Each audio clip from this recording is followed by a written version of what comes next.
আচ্ছা, মলা মাছটা হচ্ছে সবচেয়ে বেশি উপকার চোখের জন্য।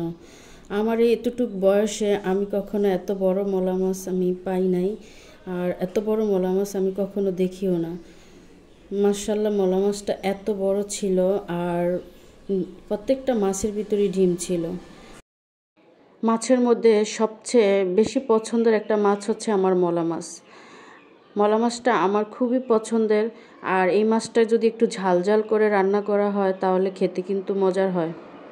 এখানে বড় মলা মাছের মাথা, যার কারণে আমি মাথাটা কাটি না, আর ছোট হলে মলা মাছের মাথাটা আমি কেটে ফেলে দিই।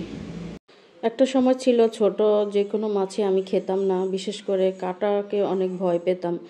মা দাদিরা যখন রান্না করতো তখন কিন্তু অনেক চেষ্টা করতো খাওয়ানোর জন্য, কিন্তু এখন মাশাল্লাহ সবচেয়ে পছন্দ মাছই হচ্ছে ছোট মাছগুলা। একটা সময় যখন এই মাছগুলা খেতাম না তখন দাদির কাছ থেকে অনেক বকা খেতাম। এখন যখন এই মাছটা রান্না করি বা খাই, দাদির কথা মনে পড়ে যায়। আমি কিন্তু আমার দাদিকে অনেক ভালোবাসতাম। আজ কিন্তু আমার দাদি নাই, তারপরও কথাগুলা রয়ে গেছে। আচ্ছা, অনেক কথা বলে ফেললাম আর অনেক বক বক করেও ফেললাম। এবার ফাইনাল রেসিপিতে আসি। এখানে আমি মাছটার সাথে পেঁয়াজ কুচি, টমেটো, হলুদের গুঁড়া, মরিচের গুঁড়া, পরিমাণ মতো লবণ আর কাঁচামরিচ ফালি দিয়ে এখন ভালো করে মেখে নেব। আর দিয়েছি সামান্য একটু রসুন বাটা আর 2 চামচ ভাজা জিরা গুঁড়া দিয়ে তেল দিয়ে এখন মাখিয়ে নিব। মাছটা ছিল আমাদের গ্রামের বাড়ির পুকুরের, আর পুকুরের তাজা মাছ খেতে কিন্তু আসলেই অনেক মজার। ছোটোবেলায় আমার দাদু যখন রান্না করতো তখন দেখতাম এই মাছটার সাথে আলু দিত। আলু দিয়েও রান্না করলে আসলে খেতে ভালো লাগে। আর আলু দিয়ে কে কে এই মলা মাছটা রান্না করে থাকেন, অথবা আলু দিয়ে রান্না করে খেতে কার কাছে ভালো লাগে কমেন্টে বলবেন। হাতে মাখানো যে কোনো খাবারই আসলে রান্না করলে খেতে ভালো লাগে।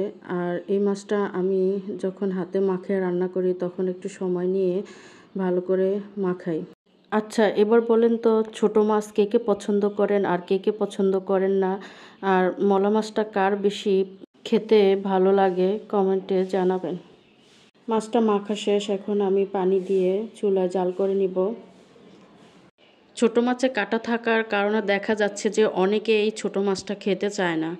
আমি মনে করি কষ্ট হলেও ছোট মাছ খাওয়া উচিত, কারণ ছোট মাছ, বিশেষ করে মলা মাছটা যেমন আমাদের চোখের জন্য খুবই গুরুত্বপূর্ণ।